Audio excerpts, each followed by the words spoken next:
অনেকদিন পর অঙ্ক করতে বসেছি। ভালো কথা।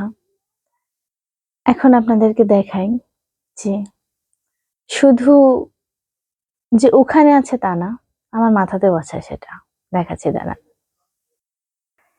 এই যে লসাগু, গসাগু, ওকে? এই যে দেখেন, দেখতে না পারলে বড় করে দেখাই। লসাগু, দেখা যায়? এই যে, কোথায় গেল রে গসাগু? এই যে গসাগু, তাই না? আর এই যে আমি, আমার মাথাতেও গু। ৩টা গু যখন একসঙ্গে হবে তখন কি অবস্থা হবে আপনি আমাকে বলেন তো? নিশ্চয়ই ডায়রিয়া হয়ে যেতে পারে। সেটাই হবে। লাস্ট কবে অঙ্ক করছি নিজেরও মনে নাই ঠিক করে। কারণ যেহেতু আমি আর্টসের স্টুডেন্ট, 9-10 আমি অঙ্ক পেয়েছি। যেহেতু আমার পছন্দের সাবজেক্টটা ছিল অঙ্ক। কিন্তু ওই যে চর্চা, অঙ্ক যত চর্চা করবেন তত বেশি মনে থাকবে।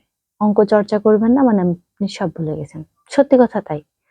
আমার পাটিগণিতের থেকে বীজগণিত বেশি ভাল লাগে। কিন্তু এখন যদি আমাকে জিজ্ঞাসা করা হয় যে বীজগণিতের একটা সূত্র বল, আমি পারবো না ভাই। যদি এখন কেউ আবার বলে যে হচ্ছে একটু আগে তো বললাম পছন্দের সাবজেক্ট। ভাই, পছন্দের জিনিস কখনো কখনো পরিবর্তন হয়।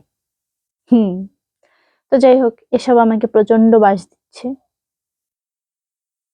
আর মাথার উপরে রেনারা তো আমাকে কখনো ভুলতেই দেয় না যে তুমি বাস খাইতে আছো, এখনো খাচ্ছ। আগে মানুষজন দিত, এখন এই যে এনারা দেয়। এটাই হইল বাস্তব। হুম